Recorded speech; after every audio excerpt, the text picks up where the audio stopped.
მუსლიმების სამყაროსთვის წმინდა თვე რამადანი დაიწყო. რამადანი იგივე რამაზანი ისლამური კალენდრის მეცხრე თვის სახელწოდებაა ამ თვეში. მზის ამოსვლიდან მზის ჩასვლამდე ყველა მუსლიმი მარხულობს. ამ დროს ისინი ყველანაირ საჭმელ სასმელზე, მათ შორის წყალზეც უარს ამბობენ. სტუმრად გვყავს საქართველოს მუფთი ბატონი ადამ შანთაძე. დივანშვიდობისა. მოგესალმებით, როგორ ბრძანდებით პირველ რიგში? მოგესალმებით, დიდი მადლობა მოწვევისათვის, მივესალმებით თქვენს ტელემაყურებელს. ჩვენ აღვნიშნეთ, რომ რამადანი არის მეცხრე თვე და რატომ არის კონკრეტულად ისლამური კალენდრის მიხედვით ეს თვე გამოყოფილი და რატომ მარხულობთ კონკრეტულად ამ თვეს? ეს არის ძალიან საინტერესო. რამადანი, როგორც ყურანში არის მოხსენიებული, ეს არის ერთადერთი თვე სახელდობრ მოხსენიებული ყურანში. ამ თვეს ძირითადად ორი მნიშვნელოვანი მახასიათებელი გააჩნია. ამ თვეში დაიწყო ყურანის დედამიწაზე ზემოვლინება, კერძოდ ყადირის ღამეს, რომელიც როგორც ყურანში არის გაცხადებული 1000 თვეზე უფრო სასიკეთოა და ამ თვეში მუსლიმებისთვის მარხვა სავალდებულო გახდა. ამდენად ეს არის ყველაზე გამორჩეული და მნიშვნელოვანი თვე მუსლიმებისათვის. რა ხდება ამ დროს საინტერესოა მუსლიმი ადამიანების ოჯახში და რა მიზანს ატარებს, რა მესიჯის მატარებელია ის მარხვა, რომელსაც ერთი თვის განმავლობაში იცავენ მუსლიმები. როგორც აღნიშნეთ, რამადანის თვეში მარხვა არის სავალდებულო ყველა მუსლიმისათვის. რისთვის ხდება ეს ბატონო ადამ? უფრო კარგად რომ გავერკვევთ. ყურანის 183, 184 და 185 აიათებში გაცხადებული არის მარხვის შესახებ. 183 აიათში გამჩენია ალლაჰი შემდეგს ბრძანებს: "ჰეი თქვენ, რომელთაც ირწმუნეთ, სავალდებულო გახდა თქვენთვის მარხვა, ისევე როგორც სავალდებულო იყო თქვენს უწინარესმყოფთათვის. ეგების დაცული იქნეთ ყოველგვარი ცუდისგან." აქ მნიშვნელოვანი გარემოება არის, რომელსაც ყურადღება უნდა მივაქციოთ. ერთგვარად გამჩენია ალლაჰი ჩვენ ფსიქოლოგიურადაც გვამხნევებს, რომ არა მარტო თქვენთვის არის მარხვა სავალდებულო, არამედ თქვენს უწინარესმყოფთათვისაც ეს სავალდებულო იყო, ასე რომ ეს არ არის რთული შესასრულებელი, ეს არის ძალიან მნიშვნელოვანი, როგორც ფიზიკური, ასევე სულიერი თვალსაზრისით და როგორც შუამავალი ბრძანებს, მარხვა ჯანმრთელობა, მარხვა ცოდვებისგან დამცავი ფარია და აიათის თვით ჩაღრმავებას, რა თქმა უნდა, და აიათის დასასრულშიც ეგების დაცული იყო თქვენ ცუდისგან, ანუ მარხული ადამიანი ყოველგვარი ცუდისგან დაცული იქნება. როგორც ყურანის თვე, მე წამოვიღე ყურანიც, სადაც ქართულად ნათარგმნი შესრულებული ყურანი, სადაც თქვენ თვითონაც შეგიძლიათ აი ამ აიათებთან და ას აიათები წაიკითხოთ და შესაბამისად გაეცნოთ, ასე რომ გადმოგცემთ ვისარგებლებ შემთხვევით. ძირფასი მადლობა და ასევე იმდენად წმინდა თვეა ეს ისლამურ სამყაროში, რომ უნდა ჩერდება ამ დროს საომარი მოქმედებები და დაპირისპირებები მსოფლიოს მასშტაბით და რამდენად ეს ხერხდება სოფლიოში? ბატონო ადამ, თქვენ რა ინფორმაცია? როგორც გითხარით, ეს არის მართლა ყველაფერი ჩერდება, ხო? ეს არის გამორჩეული თვე. ამ თვეში ყოველი წამი, წუთი ჩვენთვის არის მნიშვნელოვანი. იმიტომ რომ მადლიც შესაბამისად მეტია ვიდრე დანარჩენ სხვა თვეებში. აი ყურანში, როდესაც სიკეთეებზე არის საუბარი, მადლიანობასთან დაკავშირებით არის საუბარი, ჩვენ იადი ღმერთი გვამცნობს, რომ თქვენს მიერ გაღებული სიკეთეები გაგიორმაგდებათ, გაგიათმაგდებათ, მაგრამ მარხვასთან დაკავშირებით უკვე შუამავალი როგორც გვაუწყებს 700-მდე მადლი დაგეწერებათ ერთი სიკეთის სანაცვლოდ. ბატონო და ძალიან ბევრი მორწმუნისგან მსმენია, რომ როდესაც იწყება მარხვა, უადვილდებათ და საერთოდ არ არის რთული, თუმცა ჭირდება თუ არა სპეციალური მომზადება, წინასწარ ამზადებთ თუ არა მორწმუნეებს ამისთვის?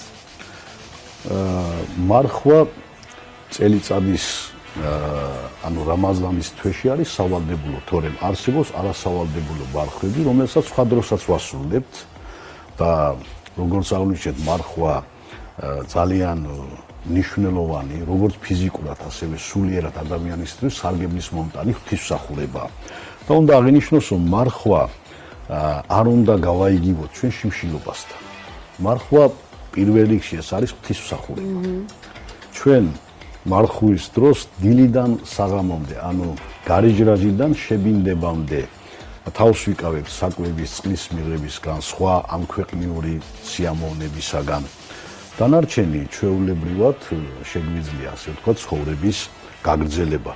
და მარხვა ასოცირდება არა მარტო ვთქვათ აი ამ ფიზიკურ გასტრონომიურ შეზღუდვებთან, არამედ სულიერ გარკვეულ სულიერ შეზღუდვებთანაც, ეთიკურ ნორმებთანაც, რომ მარხულ მდგომარეობაში ჩვენ ყველანაირად ვცდილობთ, რომ სულიერ ატმოსფეროში გავატაროთ ეს თვე. აი შუამავალი მუჰამედი ხადისებში მოგვიწოდებს, რომ თუ მარხული ადამიანი ტყუილის ლაპარაკს, ცუდ ქცევებს, თავს არ დაანებებს, ალლას მისი უწმენოსნელობა არაფერში არ სჭირდება. არავის არ წაეჩხუბოთ, არ წაეკამათოთ.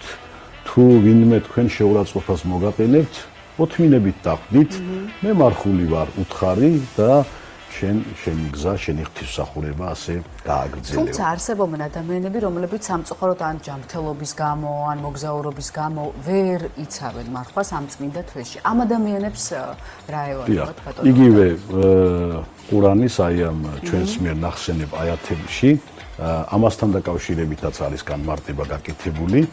თუ კი თქვენ ავადიქნებით ან დამქანცველ მოგზაურობაში, თქვენ შეგიძლიათ შეწყვიტოთ მარხვა და შემდგომში მომდევნო წლის რამადანის თვემდე, როცა გექნებათ პირველივე ხელსაყრელი მომენტი, აანაზღაუროთ.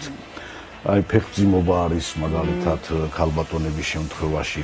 ან კიდევ თუ კი ხანდაზმულები ან უკურნებელი სენით დაავადებული არიან, ისინი თავისუფლებიან სრულებით მარხვის ვალდებულებისაგან, ოღონდ ამ შემთხვევაში უნდა გადაიხადონ გამოსასყიდი მარხვის, ესეც უპოვრის გამოკვებით. ანუ ქველმოქმედება უნდა გაიღონ და თუ ამის შესაძლებლობაც არ აქვთ, გამჩენი ალლაჰის წინაშე მიტევება უნდა მოითხოვონ. მე რომ ბავშვი ვიყავი, ხშირად ჩებოდი ხოლმე სოფელში ბებოსთან და ბებოც და ბაბუც ლოცულობდა და ეს ფაცი-ფუცი, რომელიც იწყება დაახლოებით გამთენიოს 5-4 საათზე, დილით როდესაც ებზადებიან რომ ისაუზმონ და ამას იფთარი ეწოდება, აი ამის შესახებ ვიდა რომ მოგვიყვეთ, როგორ ხდება ეს ყველაფერი და საინტერესო არსებობს თუ არა რაღაც კონკრეტული კერძები, რომლებიც თქვათ არ უნდა მიირთვათ აი იფთარზე. დილით ცოტა კორექტირება შევიტან, დილით ეს არის საჰური, ანუ იასლუღი, რასაც ვეძახით. საღამოს იფთარი, საღამოს არის იასლუღი, დილით მეამერია. დიახ, საღამოს არის იფთარი. ორივე ძალიან მნიშვნელოვანი დრო არის. როგორც ფიზიკური ჯანმრთელობის მხრივ, ასევე ვედრების აღსრულების მხრივაც. განსაკუთრებით პატარებს უყვართ დილით, ასე ვთქვათ, საჰურზე წამოდგომა, ამიტომ ჩვენ პატარებსაც არ უნდა დაუშალოთ. კი, ვთქვათ, შეიძლება ისინი ვერ დაიცავენ მარხვას, მაგრამ სრულწლოვანებამდე ვინაიდან რელიგიური ვალდებულება არ ცვლდება, მათ ცოდვაში არ ჩაეთვლებათ ეს. აი, ცოდვაში ჩაეთვლებათ თუ არა, აი თქვათ, ეხლა ეს კითხვა გამიჩნდა ეხლა. თქვათ, არის ქრისტიანის ოჯახში და მოინდომა მარხვის დაცვა. მარხვის ვალდებულება გააჩნიათ მუსლიმებს. თუ არის ქრისტიანის ოჯახში და თვითონ მუსლიმია, შეუძლია დაიცვას მარხვა. ანუ მარხვის ვალდებულება მუსლიმებს გააჩნიათ, ეს ყურანით განსაზღვრული, ისლამით განსაზღვრული მარხვის ვალდებულება და ჩვენ აი ამ მეორე თავის 193 აიათში აღნიშნეთ, რომ ესე იგი თქვენამდეც, ანუ სხვა რელიგიებშიც დღესაც თავისი სპეციფიკური მარხვით მარხვა ზოგადად ყველა რელიგიაში არსებობს.